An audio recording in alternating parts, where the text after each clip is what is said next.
Hello and good evening everyone. कैसे हैं आप स्टूडेंट्स? आज हमने एक न्यू स्लाइड और ली हुई है। देखिए इसमें हमने क्या लिया हुआ है।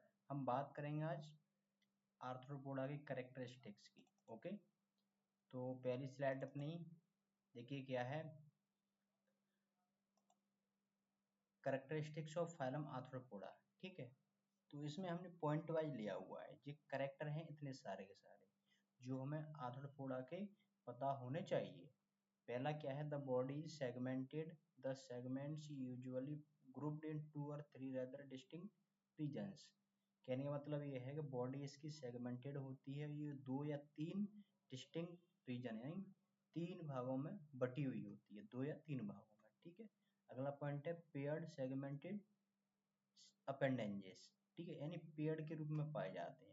ठीक है, बाइलेटरी सिमेट्री, इसका क्या अर्थ होता है? बाइलेटरल सिमेट्री का अर्थ होता है कि अगर कीट को बीचों बीच काटा जाए तो वो आधा आधा यानी 1:1 के रेशियो में डिवाइड हो जाता है 2 भागों में। ठीक है, अगला पॉइंट क्या दिया है वो अपना नेक्स्ट में, a chitinous exoskeleton which is periodically shed and renewed as the animal grow। यानी एक्जोस्केलेटन उसकी बाहरी कवरिंग होती है जो काइटिन की बनी हुई होती है। ये प्रोटीन होती है जिसकी बनी होती है। एक्जोस्केलेटन को छोड़ता है जब ही कीट की ग्रो यानी कीट का ग्रोथ होती है। ठीक है, यह पॉइंट का मतलब यही है। अगला है ये tubular exoskeleton with mouth and anus.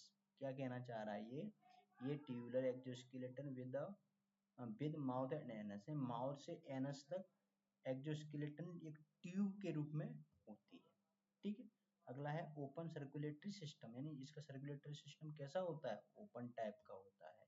अगला है the body cavity is a blood cavity और ह्यूमोसिल द कोइलम इज रिड्यूस्ड। यानी ह्यूमोसिल क्या होता है? ब्लड होता है कीट का। Okay, the nervous system consisting of anterior ganglion और brain located above the alimentary canal. यानी कि ब्रेन कहाँ लोकेटेड होता है? एलिमेंट्री कैनल के अबव होता है। ठीक है, अगला पॉइंट है excretion usually by means of malpighian tubules. ये आप जब कीट का यानी इंसेक्ट का आप जब डायग्राम बनाएंगे या फिर उसको अच्छे से देखेंगे, आइडेंटिफाई करेंगे, जब सारे पॉइंट आपके अपने आप क्लियर हो जाएंगे, इस बात की मैं गारंटी दे सकता हूँ आपको।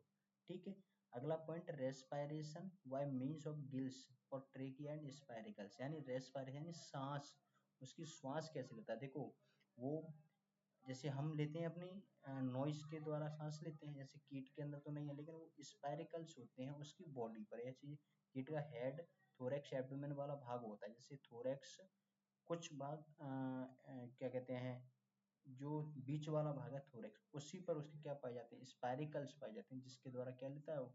सांस लेता है, श्वास। ठीक है, रेस्पायरेशन करता है। ठीक है, इसमें क्या नहीं पाया जाता है? नो सीलिया और नेफ्रीडिया। ओके, अगला लास्ट एंड पॉइंट क्या है?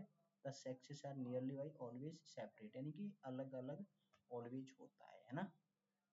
अगर हमारा वीडियो बहुत अच्छा लगा हो आपको तो हमारे चैनल को लाइक एंड सब्सक्राइब जरूर करके जाना। ओके, धन्यवाद जी।